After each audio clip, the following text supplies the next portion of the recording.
Capítulo 5: Biología y creencias. En 1952, un joven terapeuta británico cometió un error. Fue un error que proporcionó un efímero momento de gloria científica al Dr. Albert Mason. Mason intentó tratar las verrugas de un chico de 15 años mediante la hipnosis. Tanto él como otros médicos habían utilizado la hipnosis con éxito para eliminar las verrugas, pero este era un caso especialmente difícil. La piel del chico tenía un aspecto más parecido a la endurecida piel de un elefante que a la de una persona, excepto en el pecho, donde era normal. La primera sesión de hipnosis de Mason se concentró en uno de los brazos. Cuando el chico se encontraba en trance hipnótico, Mason le dijo que la piel de ese brazo sanaría y adquiriría un aspecto saludable y sonrosado. Cuando el muchacho regresó una semana después, Mason se sintió satisfecho al ver que el brazo parecía sano. Sin embargo, cuando Mason remitió al chico al cirujano, quien había tratado en vano de ayudarlo con injertos de piel, descubrió que había cometido un error médico. El cirujano abrió los ojos de par en par al ver el brazo del chico. Fue entonces cuando le dijo a Mason que el chico no tenía verrugas, sino una enfermedad genética letal llamada ictiosis congénita. Al eliminar los síntomas utilizando solo el poder de la mente, Mason y el chico habían conseguido lo que en aquella época se consideraba imposible. Mason continuó con las sesiones de hipnosis y, por sorprendente que parezca, consiguió que la mayor parte de la piel del muchacho tuviera un aspecto tan saludable y rosado como el brazo tras la primera sesión. El chico, de quien se habían burlado sin piedad en el colegio a causa de su grotesca piel, pudo llevar una vida normal. Cuando Mason escribió sobre su sorprendente tratamiento para la ictiosis en el British Medical Journal en 1952, su artículo causó sensación. Mason, 1952, apareció en todos los medios de comunicación y se convirtió en un imán para pacientes que sufrían esa rara y mortal enfermedad que nunca nadie había logrado curar hasta entonces. Sin embargo, al final resultó que la hipnosis no era un cura-todo. Mason la probó con otros pacientes, pero jamás fue capaz de repetir los resultados que había obtenido con el chico. Atribuyó su fracaso a su propia fe en el tratamiento. Cuando trató a los nuevos pacientes, no pudo repetir la arrogante actuación del joven terapeuta que creía que estaba tratando un caso difícil de verrugas. Después de atender a aquel primer paciente, Mason era muy consciente de que estaba tratando lo que todo el mundo en la profesión médica consideraba una enfermedad congénita incurable. Trató de fingirse optimista con respecto al pronóstico, pero dijo que solo estaba actuando. Discovery Channel, 2003. ¿Cómo es posible que la mente pueda anular la programación genética, tal y como sucedió en el caso anterior? ¿Cómo pudieron las creencias de Mason sobre el tratamiento afectar al resultado? La nueva biología sugiere algunas respuestas para esas preguntas. Hemos visto en el último capítulo que la materia y la energía están relacionadas. El corolario lógico sería que la mente energía y el cuerpo materia están relacionados de una forma similar. Aunque la medicina occidental ha tratado denodadamente de separarlas durante cientos de años. En el siglo XVII, René Descartes desechó la idea de que la mente tuviera algún efecto sobre el carácter físico del cuerpo. Creía que el cuerpo estaba compuesto de materia y que la mente estaba constituida por una sustancia desconocida, aunque evidentemente inmaterial. Puesto que no pudo identificar la naturaleza de la mente, dejó atrás un insoluble enigma filosófico: si solo la materia puede afectar a la materia. ¿Cómo es posible que la mente inmaterial esté conectada a un cuerpo físico? La mente no física, ideada por Descartes, fue definida como el fantasma en la máquina, por Gilbert Ryle hace 50 años. En su libro El concepto de lo mental, Ryle, 1949, la biomedicina tradicional, cuya ciencia está basada en el universo material newtoniano, se acoge a la separación entre mente y cuerpo de Descartes. Desde un punto de vista médico, resulta mucho más fácil curar un cuerpo mecánico sin tener que tratar con su entrometido fantasma. La realidad del universo cuántico vuelve a unir lo que separó Descartes y la mente-energía emana del cuerpo físico, tal y como Descartes pensaba. Sin embargo, la nueva visión de la mecánica del universo nos revela que el cuerpo físico puede verse afectado por la mente inmaterial. Los pensamientos, la energía de la mente, influyen de manera directa en el control que el cerebro físico ejerce sobre la fisiología corporal. La energía de los pensamientos puede activar o inhibir la producción de proteínas en la célula mediante las interferencias constructivas o destructivas descritas en el capítulo anterior. Esa es la razón de que, cuando di el primer paso para cambiar mi vida, estudiara con detenimiento en qué estaba gastando mi energía mental, tuve que examinar los resultados de la energía que invertía en mis pensamientos con tanta atención, como lo hacía con la que consumía para fortalecer mi cuerpo físico. Pese a los descubrimientos de la física cuántica, la división cuerpo-mente aún sigue vigente en la medicina occidental. A los científicos les han enseñado a considerar anomalías extrañas, los casos como el del chico del que he hablado antes, que utilizó su mente para eliminar una enfermedad determinada genéticamente. Enterradas en los casos excepcionales se encuentran las raíces de una mayor y más poderosa comprensión de la naturaleza de la vida, más poderosa en tanto que los principios que subyacen bajo esas excepciones triunfan sobre las verdades establecidas. El hecho es que controlar el poder de tu mente puede ser más eficaz que esos fármacos que te han hecho creer que necesitas. La investigación a la que hice referencia en el último capítulo descubrió que la energía es un medio más eficaz de alterar la materia que las sustancias químicas.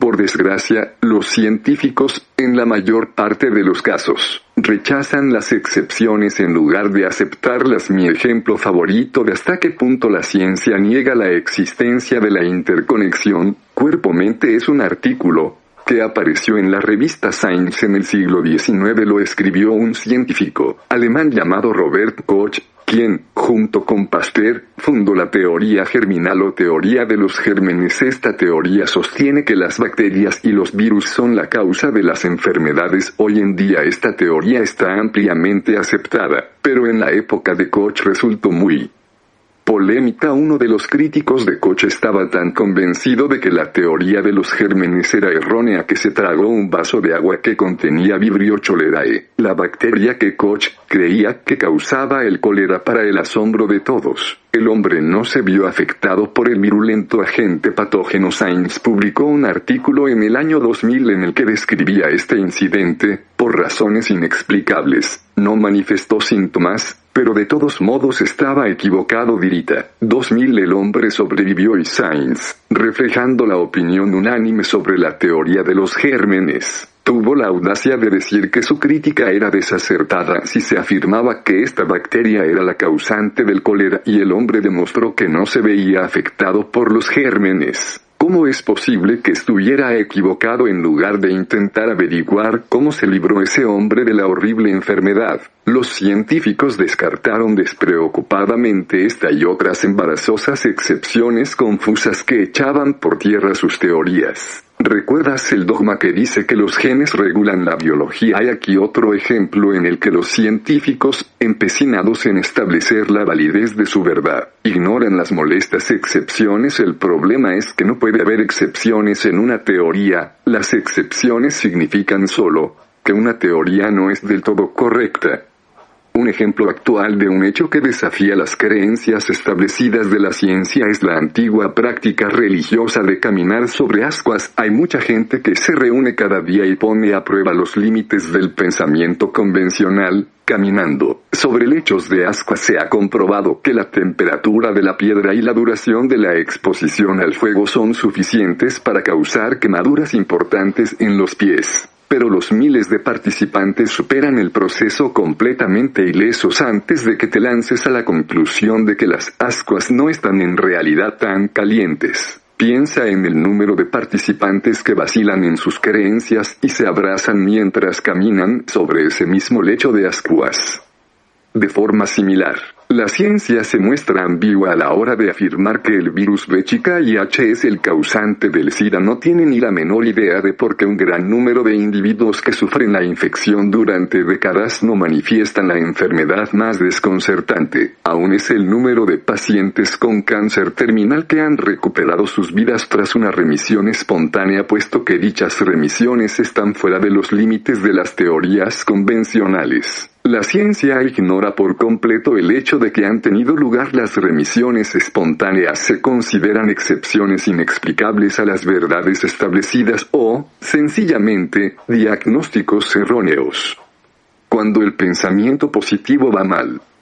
Antes de ponerme a explicar el increíble poder de nuestras mentes y cómo mi investigación celular me dio una idea sobre cómo funcionan las conexiones cuerpo-mente, es preciso que deje muy claro que no creo que los pensamientos positivos por sí solos logren la curación física. En todos los casos se necesita algo más que pensamientos positivos para mantener el control de tu cuerpo y de tu vida. Es importante, para tu salud y tu bienestar, que cambies tu forma de pensar y te concentres en los pensamientos vitales y positivos, además de eliminar los siempre presentes y extenuantes pensamientos negativos. Pero, y hablo de un pero en todos los sentidos de la palabra, el mero hecho de pensar en positivo no tiene por qué provocar un cambio en nuestras vidas. De hecho, en ocasiones la gente que fracasa a la hora de tener pensamientos positivos se vuelve más débil, ya que cree que su situación es irremediable, cree que ya ha agotado todos los remedios mentales y físicos.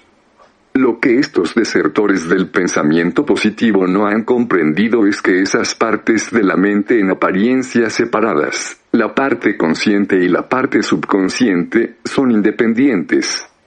La mente consciente es la creativa, la que puede conjurar los pensamientos positivos. Por el contrario, la mente subconsciente es estrictamente maquinal, repite las mismas respuestas a las señales vitales una y otra vez. Para nuestra desgracia, ¿cuántas veces has montado en cólera por algo tan nimio como encontrarte un tubo de pasta de dientes abierto? Aprendiste desde niño a poner el tapón con mucho cuidado. Cuando encuentras el tubo de pasta abierto, se te cruzan los cables y montas en cólera de forma automática. No es más que una sencilla reacción estímulo-respuesta del programa de comportamiento almacenado en el subconsciente.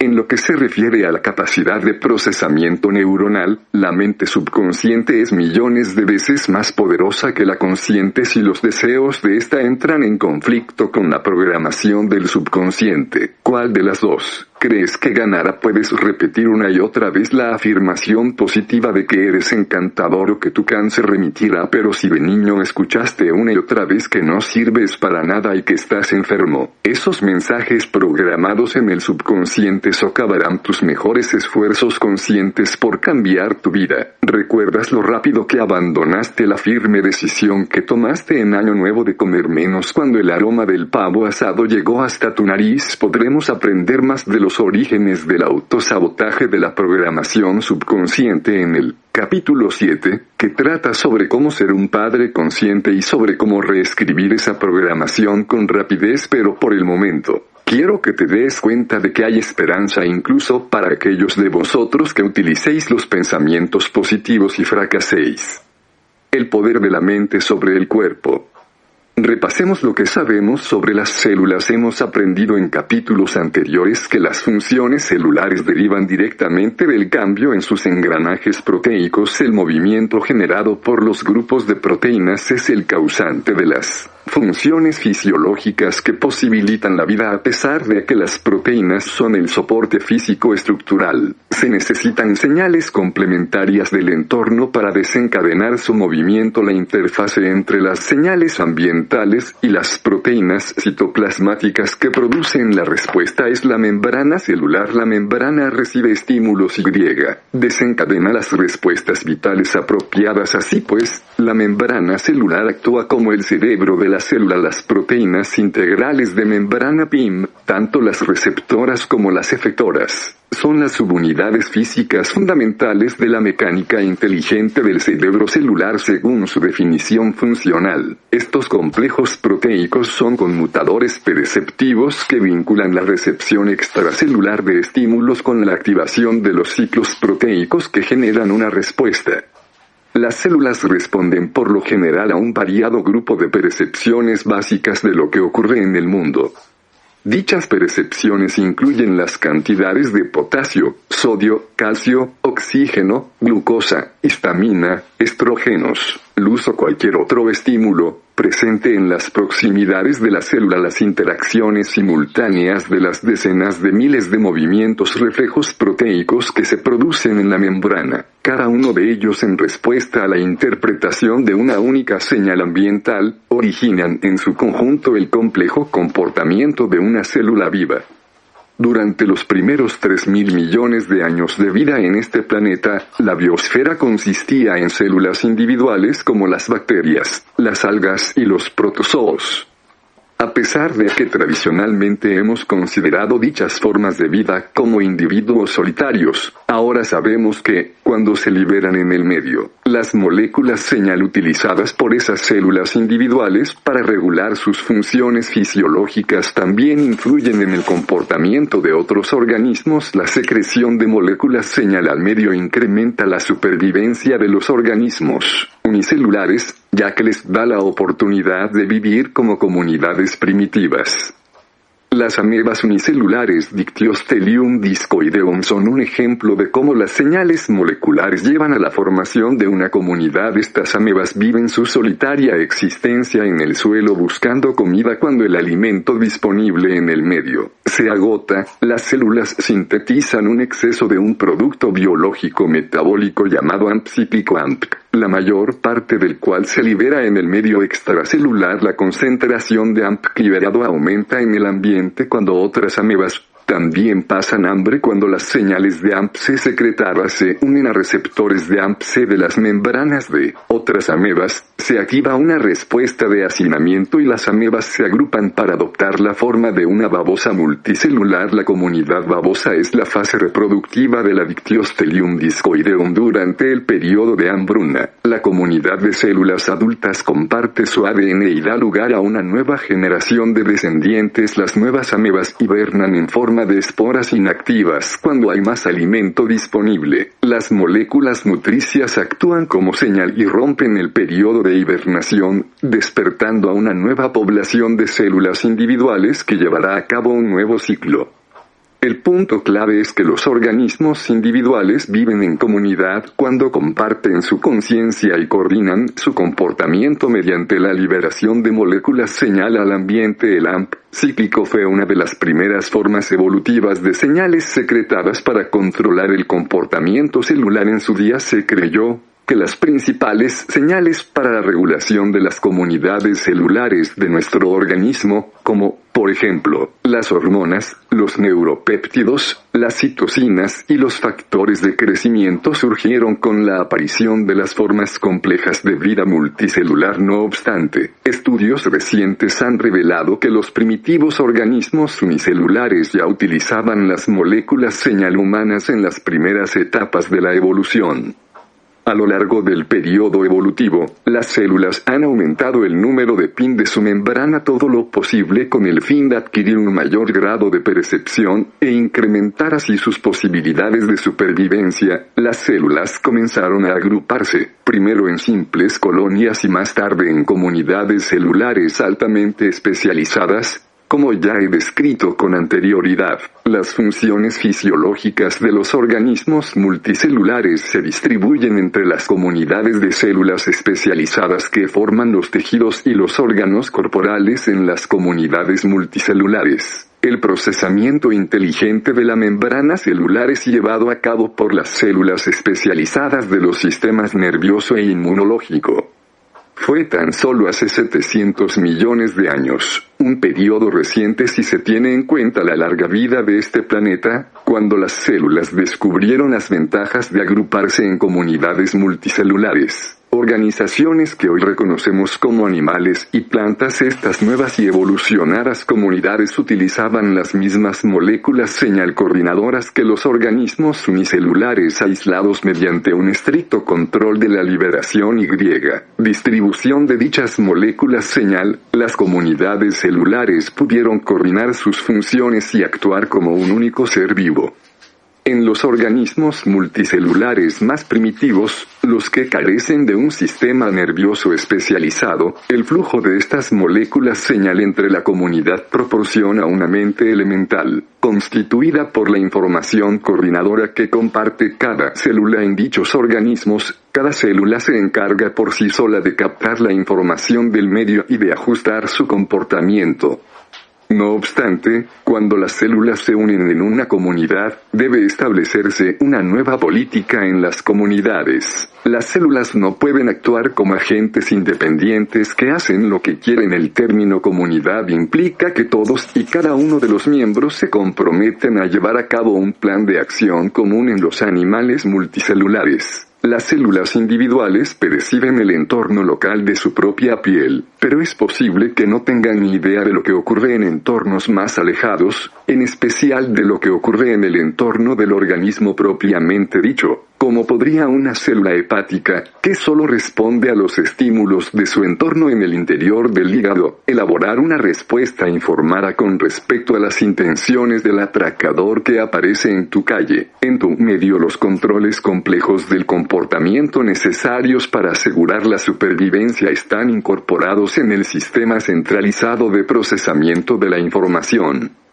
Cuando los organismos se volvieron más complejos, las células especializadas se encargaron del trabajo de examinar y organizar el flujo de moléculas señal que regulan el comportamiento. Estas células suministraron una red nerviosa y una central de procesamiento de la información. El cerebro. La función del cerebro es coordinar el diálogo de moléculas señal entre la comunidad. En consecuencia, en una comunidad celular, cada célula individual debe acatar las decisiones informadas de la autoridad que percibe el medio. El cerebro. Este es un punto muy importante a tener en cuenta cuando culpamos a las células de nuestros órganos y tejidos de la salud de nuestras vidas.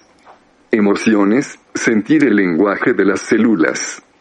En formas de vida más conscientes y evolucionadas, el cerebro desarrolla un nivel de especialización que permite que el conjunto de la comunidad se sintonice con el estado de sus señales reguladoras. La evolución del sistema límbico tuvo como resultado la aparición de un mecanismo único que convertía la comunicación mediante señales químicas en sensaciones que todas y cada una de las células de la comunidad podían experimentar. Nuestra mente consciente experimenta estas señales como emociones. La mente consciente no solo interpreta el flujo coordinado de moléculas señal que componen la mente corporal, sino que también genera emociones, que se manifiestan a través de la liberación controlada de señales reguladoras por parte del sistema nervioso.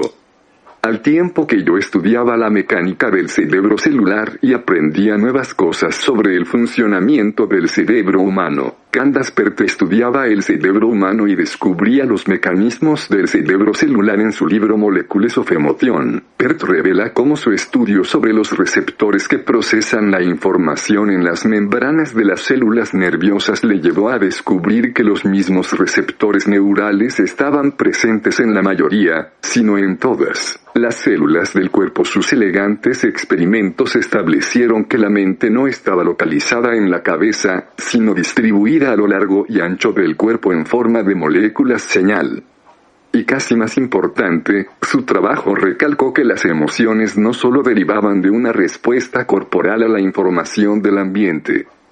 Mediante la autoconciencia, la mente puede utilizar el cerebro para generar moléculas de emoción y liberadas en el sistema, mientras que el uso apropiado de la conciencia puede proporcionar salud a un cuerpo enfermo. El control inapropiado e inconsciente de las emociones puede ocasionar fácilmente que un cuerpo sano enferme, un asunto del que hablaré más en los capítulos 6 y 7. Molecules of Emotion es un libro de lo más revelador que describe a la perfección el proceso de descubrimiento científico. También ofrece una idea muy clara de las dificultades que se encuentran cuando se intentan introducir nuevas ideas en el club de antiguos alumnos de la ciencia, un asunto con el que estoy más que familiarizado. Pert, 1997. El sistema límbico supuso un avance evolutivo fundamental debido a su capacidad para sentir y coordinar el flujo de señales que regulan el comportamiento dentro de una comunidad celular. La mayor eficacia del sistema evolucionado de señales permitió que el cerebro aumentara de tamaño. Los organismos multicelulares aumentaron el número de células dedicadas a responder a una variedad cada vez mayor de señales medioambientales externas. Mientras que las células individuales pueden reaccionar tan solo percepciones sensoriales sencillas como el color rojo, la forma redonda, el aroma o el sabor dulce, el poder adicional del cerebro de los organismos multicelulares permitió que los animales pudieran combinar esas sensaciones simples con un nivel superior de complejidad y percibir una manzana. Los comportamientos reflejos elementales adquiridos durante la evolución se transmiten a la descendencia en forma de instintos básicos innatos. La evolución a cerebros más grandes, con un mayor número de neuronas, les ofreció a los organismos la oportunidad de aprender de las experiencias de la vida y no tener que confiar tan solo en sus instintos. El aprendizaje de comportamientos reflejos es en esencia una consecuencia del condicionamiento. El ejemplo básico es el de los perros de Pavlov, que salivaban al escuchar una campanilla. Pavlov los adiestró en primer lugar relacionando el estímulo de la campanilla con una recompensa de comida. Después de un tiempo, tocaba la campanilla pero no les daba comida. Para entonces, los perros se habían acostumbrado a esperar comida cuando escuchaban la campanilla y salivaban aún cuando no recibieran comida. Este es un claro ejemplo de un comportamiento reflejo adquirido inconscientemente. Las conductas o comportamientos reflejos pueden ser tan simples como el hecho de estirar la pierna cuando te dan golpecitos con un martillo en la rodilla o tan complejos como conducir un coche a 100 km/h en una autopista atestada, mientras la mente consciente mantiene una conversación con un pasajero. Aunque las respuestas condicionadas pueden ser particularmente complejas, son descerebradas durante el proceso de aprendizaje condicionado. Las rutas neurales establecidas entre los estímulos y las respuestas conductuales se estructuran para asegurar un patrón repetitivo. Estas rutas estructuradas son los hábitos en los animales inferiores. El cerebro está diseñado para responder de una forma puramente maquinal a los estímulos. Los perros de Pavlov salivaban por reflejo, no de forma intencionada. Los actos de la mente subconsciente son de naturaleza refleja y no están controlados por la razón o el pensamiento.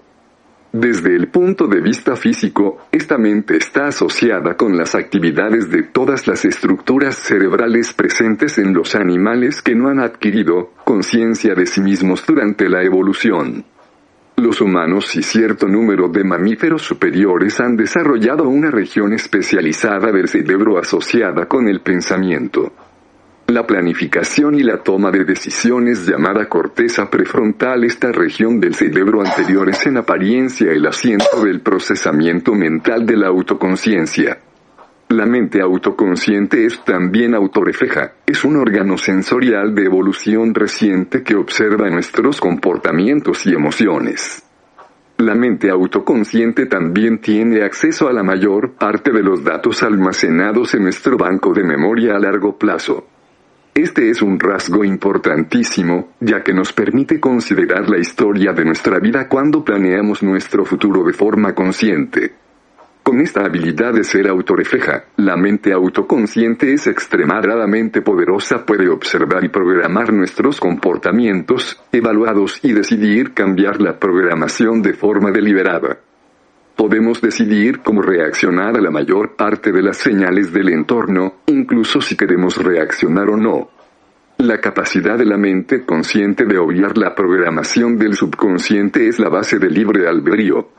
No obstante, este don especial viene acompañado de una pega también especial, aunque la mayoría de los organismos necesitan experimentar los estímulos de primera mano. La capacidad del cerebro humano para aprender ideas es tan avanzada que podemos adquirirlas de forma indirecta a través de maestros. Una vez que aceptamos las ideas de otros como verdades, dichas ideas se graban en nuestro cerebro y se convierten en nuestras verdades. Aquí es donde surge el problema: ¿qué ocurre si las ideas de nuestros maestros no son acertadas? En esos casos, los cerebros se llenan de ideas erróneas. La mente subconsciente no es más que un aparato de reproducción refleja que funciona mediante un mecanismo de estímulo-respuesta. No existe ningún fantasma en esa parte de la maquinaria que reflexione sobre los resultados a largo plazo de los programas que ponemos en marcha. El subconsciente funciona solo en el ahora. En consecuencia, los conceptos erróneos de nuestro subconsciente no son monitorizados y suelen llevarnos a comportamientos desacertados y coartados. Si hubiera incluido en este capítulo una resbaladiza serpiente que surgiera de pronto de esta página, la mayoría de vosotros saldría corriendo de la habitación y arrojaría el libro por la ventana. Es posible que la persona que te presentó a la primera serpiente que viste en tu vida se asustara tanto como para darle a tu impresionablemente una importante lección de la vida. Ver una serpiente mala. El sistema de memoria subconsciente tiene cierta tendencia a asimilar y enfatizar con rapidez conceptos referentes al entorno que puedan suponer una amenaza para tu vida o tu integridad física. Si te enseñaron que las serpientes son peligrosas, cada vez que veas una serpiente cerca, sufrirás una respuesta refleja inconsciente de huida o preservación.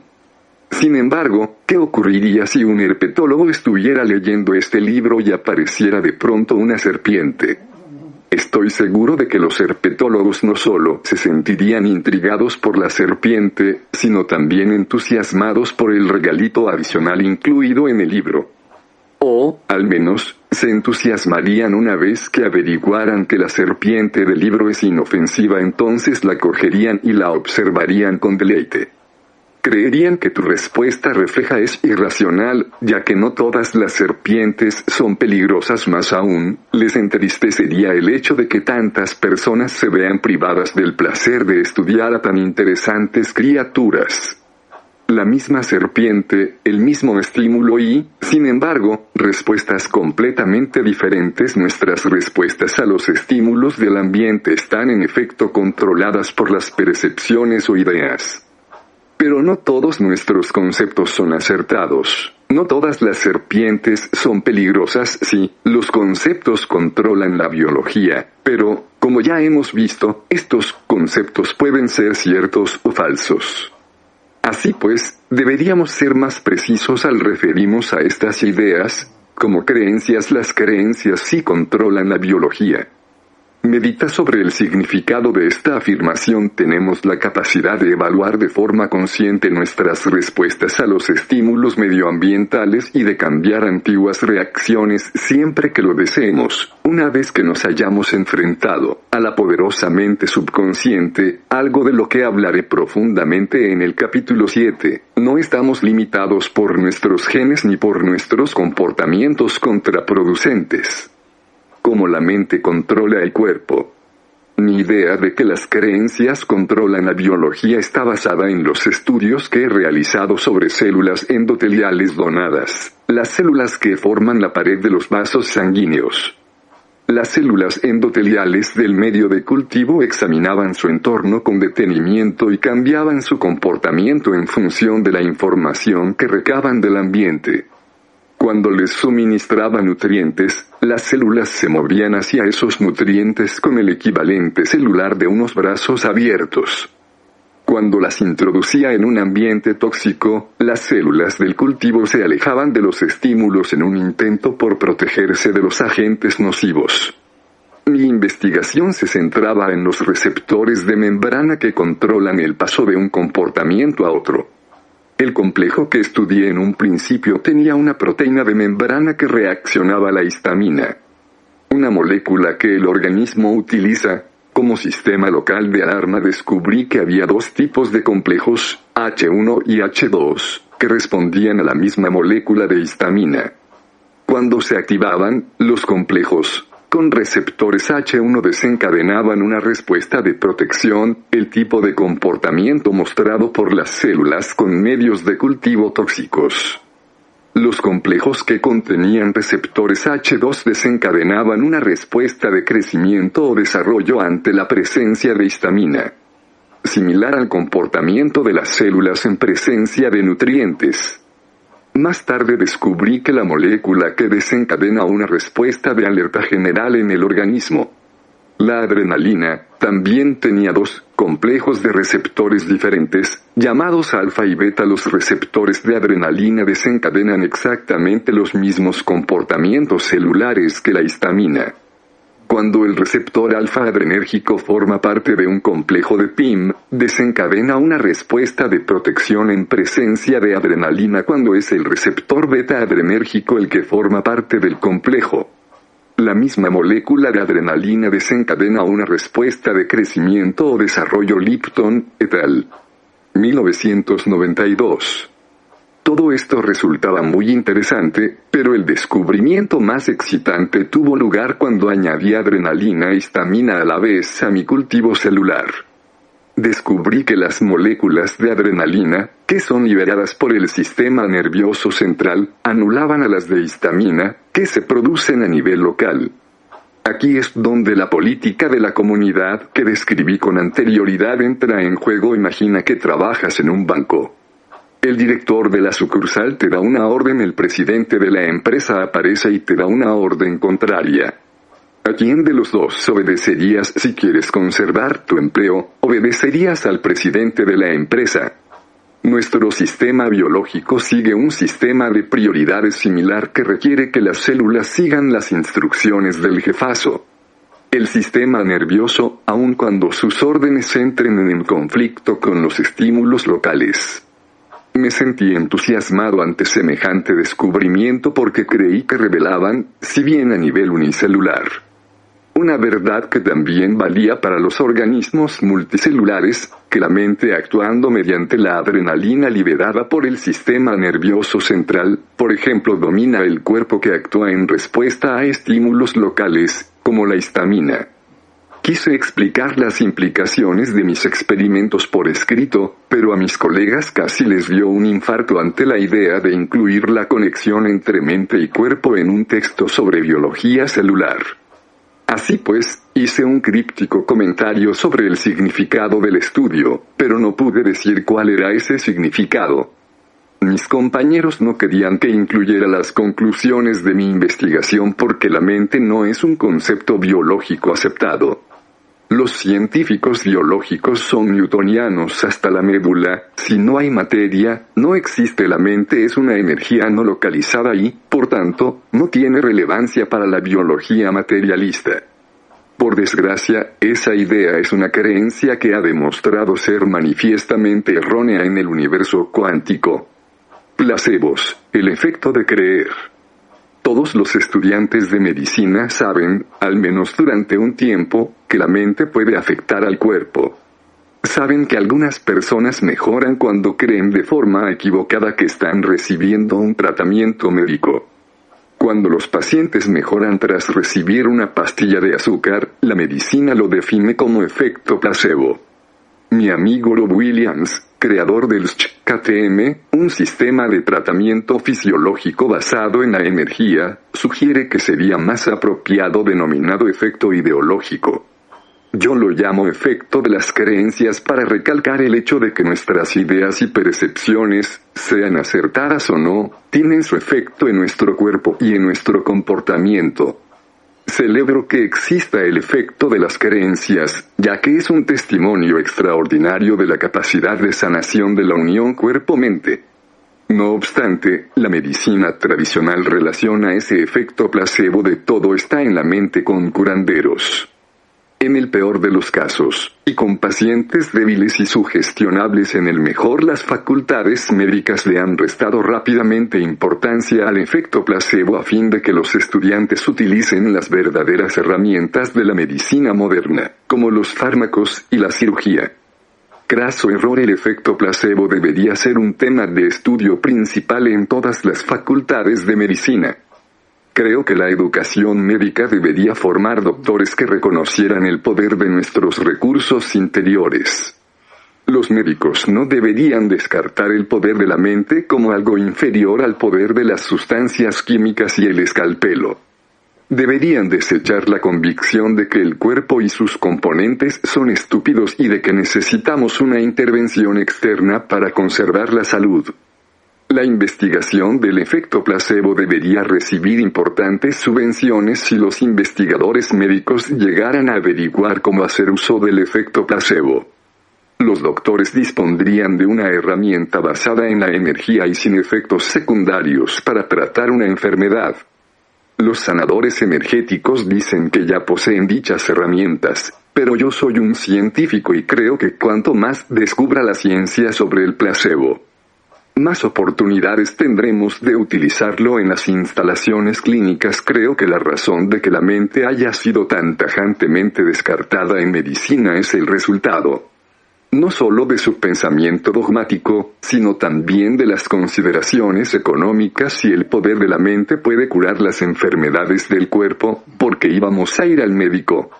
Y más importante aún, ¿para qué íbamos a comprar medicamentos? De hecho, descubrí hace poco que, por desgracia, las compañías farmacéuticas están estudiando a los pacientes que mejoran tras la administración de píldoras de azúcar con la intención de eliminarlos de los ensayos clínicos iniciales.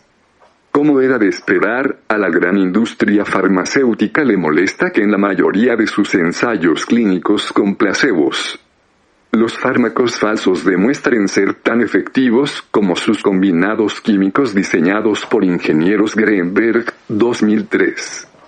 Aunque las compañías farmacéuticas insisten en que su objetivo no es facilitar que se aprueben fármacos ineficaces, está claro que la eficacia de las píldoras de placebo supone una amenaza para su industria. El mensaje de las compañías farmacéuticas me parece de lo más evidente: si no puedes vencer a las píldoras de placebo, limítate a eliminarlas de la competición. Resulta irónico que a casi ningún médico se le enseñe a tener en cuenta el impacto del efecto placebo, ya que muchos historiadores dan pruebas fehacientes de que la historia de la medicina es en su mayor parte la historia del efecto placebo. Durante la mayor parte de su historia, los médicos no disponían de métodos eficaces para combatir la enfermedad. Algunos de los más famosos tratamientos prescritos por la medicina tradicional son las sangrías, el tratamiento de heridas con arsénico y la legendaria panacea del aceite de serpiente de cascabel. Está claro que algunos pacientes, los mismos que las estadísticas conservadoras cuentan entre el tercio de la población sensible al poder curativo del efecto placebo, mejorarían con esos tratamientos. Es posible que hoy en día, cuando los médicos se ponen sus batas blancas y aplican con decisión un tratamiento, los pacientes crean que el tratamiento funciona y por eso lo hacen, sea un verdadero fármaco o una pastilla de azúcar. Aunque la cuestión de cómo funcionan los placebos haya sido obviada por la mayor parte de la profesión médica, recientemente algunos investigadores se han propuesto descubrirlo. Los resultados de sus estudios sugieren que no solo los excéntricos tratamientos del siglo XIX pueden provocar un efecto placebo, sino también los sofisticados métodos tecnológicos de la medicina moderna, entre los que se incluye la más sólida de las herramientas médicas, la cirugía. Un estudio de la Facultad Médica de Baylor publicado en 2002 en la revista New England Journal of Medicine evaluó la eficacia de la cirugía en pacientes con dolores graves y debilitantes de rodilla. Moseley et al. 2002. El autor principal del estudio, el Dr. Bruce Moseley, sabía que la cirugía de rodilla ayudaba a estos pacientes. Todo buen cirujano sabe que en la cirugía no existe el efecto placebo. Sin embargo, Moseley estaba tratando de averiguar qué parte de la cirugía provocaba la mejora en los pacientes. Los pacientes del estudio estaban divididos en 3 grupos. Moseley rebajó el cartílago dañado en uno de los grupos. En otro, limpió la articulación de la rodilla para eliminar cualquier material que pudiera estar causando la respuesta inflamatoria. Ambos tratamientos constituyen el tratamiento estándar de la artritis de rodilla. El tercer grupo recibió una falsa cirugía. Una vez que el paciente estaba sedado, Moseley hacía las 3 incisiones de rigor y después hablaba y actuaba como solía hacerlo durante las intervenciones quirúrgicas reales. Incluso metía las manos en suero salino para imitar el ruido producido al limpiar la articulación. Tras 40 minutos, Moseley cosía las incisiones como si de verdad hubiera llevado a cabo la operación. En los 3 grupos se administraron los mismos cuidados posoperatorios, que incluían un programa de ejercicios. Los resultados fueron sorprendentes. Sí, los grupos que se sometieron a una cirugía real, mejoraron, tal y como era de esperar. Pero el grupo placebo mejoró tanto, como los otros 2, a pesar de que se llevan a cabo 650.000 operaciones de rodilla al año para mejorar la artritis. Con un coste medio de unos $5.000 cada una, el Dr. Moseley tenía bastante claro el resultado. Mi habilidad como cirujano no supuso beneficio alguno en esos pacientes. Cualquier posible beneficio de la cirugía para la osteoartritis de rodilla se debió al efecto placebo. Los noticiarios de televisión ilustraron con todo detalle los asombrosos resultados. Se mostraron imágenes de los miembros del grupo placebo andando y jugando al baloncesto, haciendo de pronto cosas que no podían hacer antes de la cirugía. Los pacientes del grupo placebo no descubrieron que habían recibido una falsa cirugía hasta 2 años después.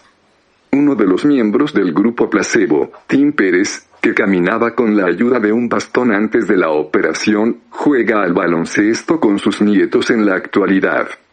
Este hombre resumió el tema de mi libro cuando hablo para el Discovery Channel. Todo es posible en este mundo cuando te convences de ello.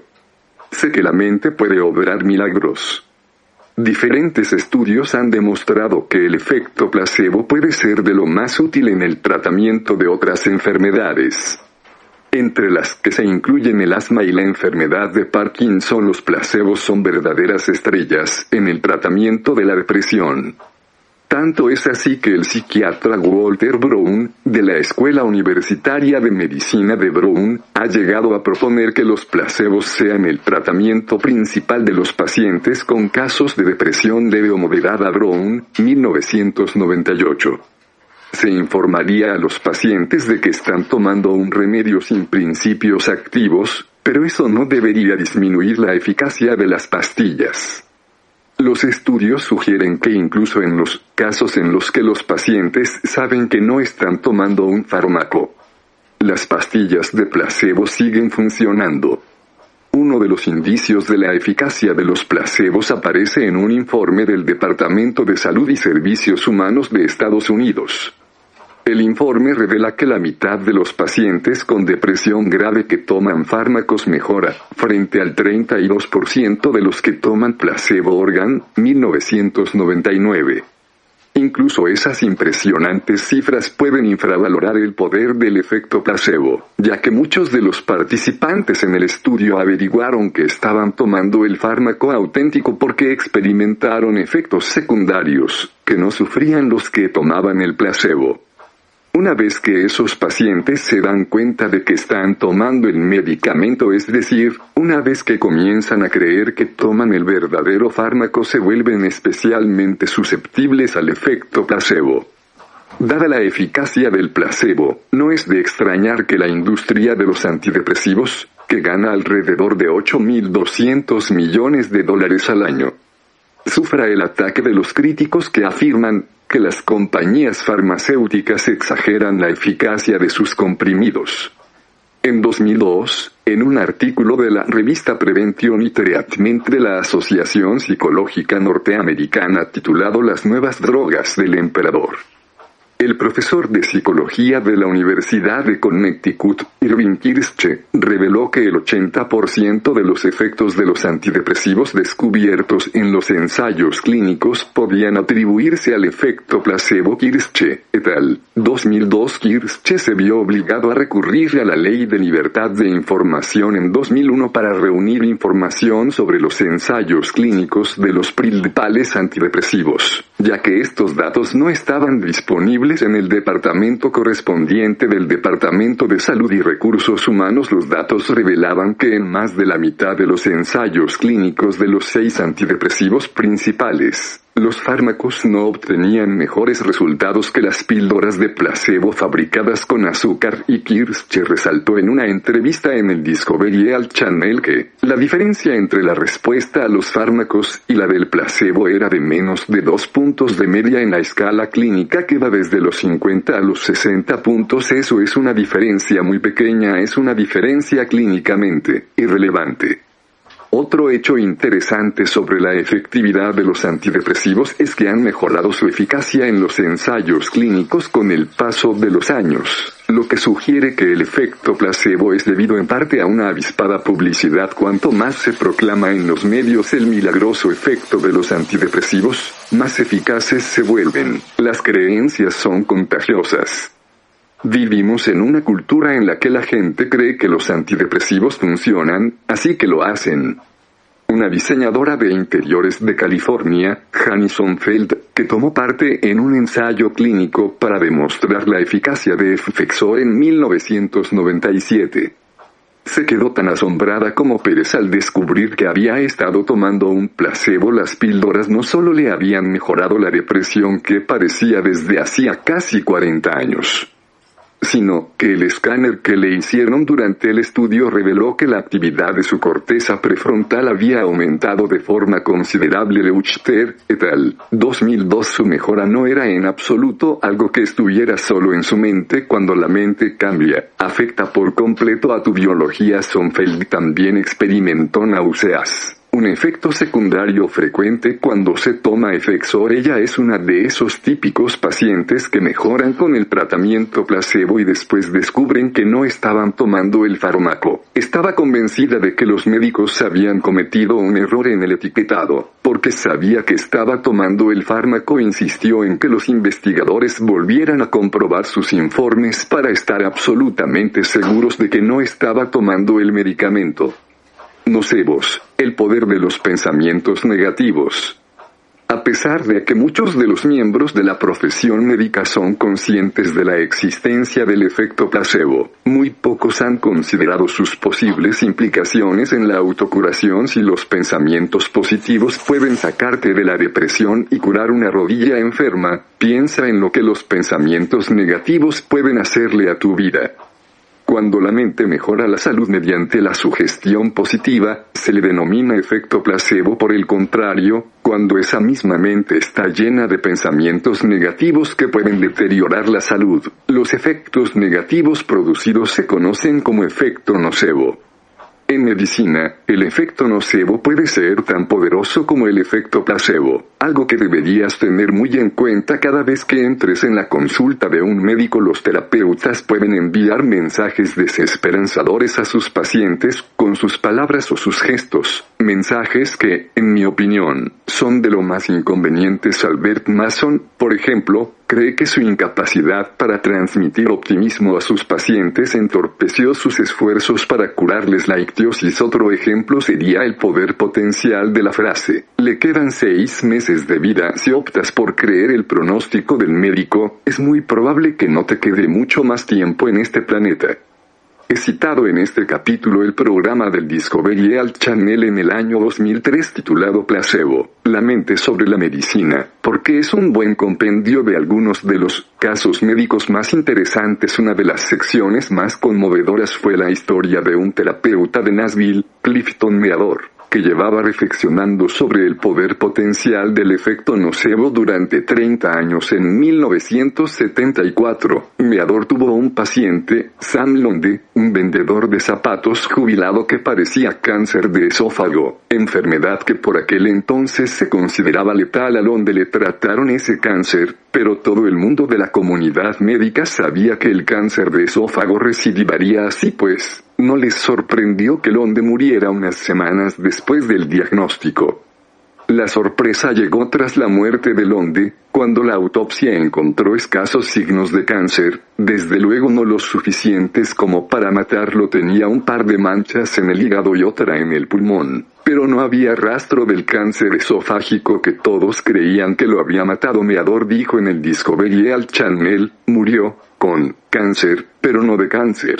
¿De qué murió Londe si no fue del cáncer esofágico? ¿Murió acaso porque creía que iba a morir? El caso todavía obsesiona a mi autor 3 décadas después de la muerte de Londe. Creí que tenía cáncer. Él creyó que tenía cáncer. Todos los que lo rodeaban creían que tenía cáncer. Le robé la esperanza de alguna forma. Los problemáticos casos de efecto nocebo sugieren que los terapeutas, los padres y los profesores pueden robarte la esperanza haciéndote creer que no puedes hacer nada. Los pensamientos positivos y negativos no solo tienen consecuencias en nuestra salud, sino también en todos y cada uno de los aspectos de nuestra vida. Henry Ford tenía razón en lo referente a la eficacia de las cadenas de montaje y también al hablar del poder de la mente. Tanto si crees que puedes como si crees que no puedes, tienes razón. Piensa en las implicaciones del caso del hombre que se bebió el agua con esa bacteria que según la medicina causaba el cólera. Piensa en la gente que camina sobre ascuas sin quemarse. Si su fe en su capacidad para hacerlo se tambalea, terminarán con quemaduras en los pies. Tus creencias actúan como los filtros de una cámara, cambiando la forma en la que ves el mundo, y tu biología se adapta a esas creencias. Cuando reconozcamos de una vez por todas que nuestras creencias son así de poderosas, estaremos en posesión de la llave a la libertad. A pesar de que todavía no podemos cambiar la información que contiene nuestros genes, sí que podemos cambiar nuestra forma de pensar. En mis conferencias reparto 2 tipos de plásticos de colores, unos rojos y otros verdes. Les pido a los miembros de la audiencia que elijan un color y que después observen una pantalla en blanco. A continuación proyecto una imagen en la pantalla y les pido que griten si les provoca una sensación de amor o de miedo. Aquellos que eligieron los filtros de creencia rojos, ven una acogedora imagen de una cabaña titulada La Casa del Amor, con flores, un cielo soleado y un mensaje que reza vivo en el amor. Aquellos que eligieron los filtros verdes ven un cielo oscuro y amenazador, murciélagos, serpientes, un fantasma que revolotea en los alrededores de una siniestra casa espectral y las palabras vivo en el miedo. Siempre me divierte ver la confusión del público cuando la mitad de ellos grita vivo en el amor y la otra mitad, con igual certeza, grita vivo en el miedo en respuesta a la misma imagen. Después les pido que cambien los filtros por los del color opuesto. Lo que quiero señalar es que puedes elegir lo que ves. Puedes ponerle un filtro a tu vida que tiña de color de rosa tus creencias y te ayude a crecer. O utilizar filtros oscuros que lo vuelvan todo negro y consigan que tu cuerpo y tu mente sean más susceptibles a las enfermedades. Puedes vivir una vida de miedo o una vida de amor. Tienes elección. Pero te advierto que si eliges ver un mundo lleno de amor, tu salud mejorará. Sin embargo, si eliges vivir en un mundo oscuro lleno de miedo, tu salud se resentirá, ya que quedarás atrapado en una respuesta fisiológica de huida o protección. Descubrir cómo controlar tu mente para potenciar el desarrollo es uno de los secretos de la vida, y esa es la razón de que haya titulado este libro La biología de las creencias. Está claro que ese secreto de la vida ya no es tal secreto. Los maestros como Buda y Jesús nos han enseñado la misma historia durante milenios. Ahora la ciencia apunta en la misma dirección. No son nuestros genes sino nuestras creencias lo que controla nuestra vida. Sí, vosotros, hombres de poca fe. Este es un buen preámbulo para el capítulo siguiente, en el que detallaré cómo vivir en el amor o en el miedo crea efectos opuestos en el cuerpo y en la mente. Antes de terminar este capítulo, me gustaría recalcar de nuevo que no solo no hay nada de malo en ir por la vida llevando las legendarias gafas de color de rosa. De hecho, las gafas rosas son necesarias para la proliferación de tus células. Los pensamientos positivos son un imperativo biológico para una vida feliz y saludable. En palabras de Mahatma Gandhi, tus creencias se convierten en tus pensamientos se convierten en tus palabras se convierten en tus actos se convierten en tus hábitos se convierten en tus valores se convierten en tu destino. Fin del capítulo 5.